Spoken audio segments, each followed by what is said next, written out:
ఈ వీడియోలో మనం మాట్లాడబోయే మూవీ రివ్యూ వచ్చేసి కూలీ. సో ఈ మూవీలో మెయిన్‌గా రజనీకాంత్ గారి హీరోగా లోకేష్ కనకరాజు డైరెక్షన్‌లో వచ్చిన ఈ మూవీ థియేటర్‌లో రన్ అవుతుంది. సో ఈ మూవీ ఎలా ఉంది ఏంటని ఈ రివ్యూలో మనం మాట్లాడుకుందాం. ఫస్ట్ ఆఫ్ ఆల్ ఈ మూవీ ట్రైలర్ రిలీజ్ అయినప్పటి నుంచి మనకు ఒక క్లారిటీ అయితే వచ్చిందనమాట. ఈ మూవీ లోకేష్ కనకరాజ్ సినిమాటిక్ యూనివర్సిటీకి అంటే ఎల్‌సీయూకి ఈ కూలీ మూవీకి ఎలాంటి సంబంధం లేదు. సో ఓవరాల్ మూవీ చూసిన తర్వాత మనకైతే అర్థమైందనమాట. లోకేష్ కనకరాజు రజనీకాంత్ గారితో ఒక సపరేట్ మూవీ చేశారు. అదే ఈ కూలీ మూవీ అని చెప్పుకోవచ్చు అనమాట. ఇక ఈ మూవీ నా పరంగా యావరేజ్ వాచ్ అనే చెప్పుకోవచ్చు అనమాట.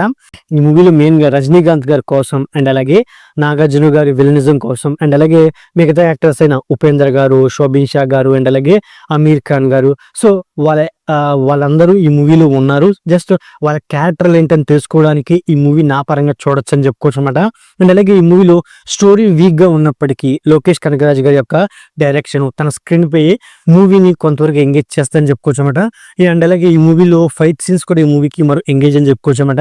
అండ్ అలాగే ఈ మూవీలో శృతి హాసన్ గారికి ఇంపార్టెంట్ రోల్ ఉన్నప్పటికీ ఆ క్యారెక్టర్ కూడా మూవీకి ఏమాత్రం యూజ్ లేదని చెప్పుకోవచ్చు అనమాట. ఈ మూవీ స్టోరీ గురించి సింపుల్ గా చెప్పొస్తే ఈ మూవీలో మెయిన్ రోల్ అయిన రజనీకాంత్ అలియాస్ దేవా బెస్ట్ ఫ్రెండ్ అయిన సత్యరాజ్ అలియాస్ రాజశేఖర్. సో రాజశేఖర్ గారిని ఎవరో చంపేస్తారు. ఆ విషయం తెలుసుకున్న దేవ తన ఫ్రెండ్ అయిన రాజశేఖర్ ని చంపిన వాళ్ళ కోసం వెతుకుతూ ఉంటాడు అనమాట. అలాంటి పరిస్థితుల్లోనే తన ఫ్రెండ్ అయిన రాజశేఖర్ ఫ్యామిలీని సేవ్ చేసుకుంటూ వస్తాడు. సో ఓవరాల్ గా ఇదే స్టోరీ అని చెప్పుకోవచ్చు అనమాట. సో ఈ movie first half and second half వస్తే ఓవరాల్ మూవీ మొత్తం నాకు సోసగా ఉందని చెప్పుకోవచ్చు అనమాట.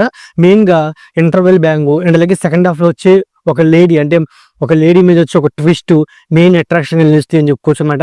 అండ్ అలాగే క్లైమాక్స్ పోర్షన్ కూడా నాకు సోసగా ఉందని చెప్పుకోవచ్చు అనమాట. అంత ఎంగేజింగ్ లేదని చెప్పుకోవచ్చు అనమాట. ముఖ్యంగా ఈ మూవీలో అక్కినేని నాగార్జున గారి విలనిజం అనేది అంతగా వర్కౌట్ అవ్వలేదని చెప్పుకోవచ్చు అనమాట. అంతేకాకుండా ఈ మూవీలో శోభిన్ షా గారి నెగిటివ్ రోల్ అనేది చాలా బాగా వర్కౌట్ అయింది. తన క్యారెక్టర్ ఓ హోల్ మూవీ ఎంగేజ్ చేసేదని చెప్పుకోవచ్చు అనమాట.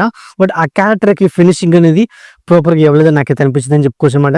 అండ్ అలాగే సో అమీర్ ఖాన్ గారు ఈ మూవీ క్లైమాక్స్ లో వచ్చినప్పుడు నాకైతే ఒకటే ఫీలింగ్ కలిగింది అనమాట. అదేంటంటే విక్రమ్ మూవీ క్లైమాక్స్ లో రోలెక్స్ ఎంట్రీ ఎలా ఉంటుందో అలాంటి ఎంట్రీయే ఈ కూలీ మూవీలో అమీర్ ఖాన్ గారి మీద ప్లాన్ చేసిన ఫీలింగ్ అయితే నాకైతే కలిగిందని చెప్పుకోవచ్చు అనమాట. అంతేకాకుండా సో ఓవరాల్ మూవీలో చెప్పుకోదగ్గ అంటే ఓవరాల్ మూవీ అనేది ఒక ఫ్రెండ్షిప్ బాండింగ్ అండ్ అలాగే ఒక ఫాదర్ యొక్క సెంటిమెంట్ మీద వెళ్ళిపోయినప్పటికీ అవి కూడా వర్కౌట్ అవ్వలేదని చెప్పుకోవచ్చు అనమాట. అండ్ అలాగే ఈ మూవీలో అంటే హీరో పక్కన ఎవరో ఒక కమెడీని పెట్టి అక్కడ కూడా ఏమైనా కామెడీ ట్రాక్ అనేది ట్రై చేస్తుంటే బెటర్గా ఉండేది అనమాట. సో ఓవరాల్ మూవీ మొత్తం అలా వెళ్ళిపోతుంది కానీ ఏది అంతా ఎంగేజ్ చేయదని చెప్పుకోవచ్చు అనమాట. ఈ మూవీలో ఏమైనా ఎంగేజింగ్ గా ఉన్నాయి అంటే ది బెస్ట్ ఇచ్చింది మన అనిరుద్ధ్ గారు అనమాట. అనిరుద్ధ్ గారు ఇచ్చిన బ్యాక్గ్రౌండ్ మ్యూజిక్ చాలా టాప్ నాచ్ ఉందని చెప్పుకోవచ్చు అనమాట. అండ్ అలాగే ఈ మూవీ యొక్క సినిమాటోగ్రఫీ, ప్రొడక్షన్ వాల్యూస్ కూడా ఈ మూవీకి మెయిన్ ఎంగేజింగ్ నిలిస్తే అని చెప్పుకోవచ్చు అనమాట. ఇక ఈ మూవీ పర్ఫార్మెన్స్ వస్తే మెయిన్ గా నాకు శోభిన్ షా గారి అంటే మంజుమల్ బాయ్స్ యాక్టర్ అయిన శోభిన్ షా గారి యాక్టింగే ఈ మూవీకి మెయిన్ ఎంగేజ్ అని చెప్పుకోవచ్చు అనమాట. నాకు కూడా తన క్యారెక్టర్ తన యాక్టింగ్ నచ్చిందని చెప్పుకోవచ్చు అనమాట. అండ్ అలాగే రజనీకాంత్ గారి యాక్టింగ్ టూవర్డ్స్ అని చెప్పుకోవచ్చు అనమాట. నాగార్జున గారు విలన్ రోల్లో సో తన యాక్టింగ్ అనేది సోషల్ అని చెప్పుకోవచ్చు అనమాట.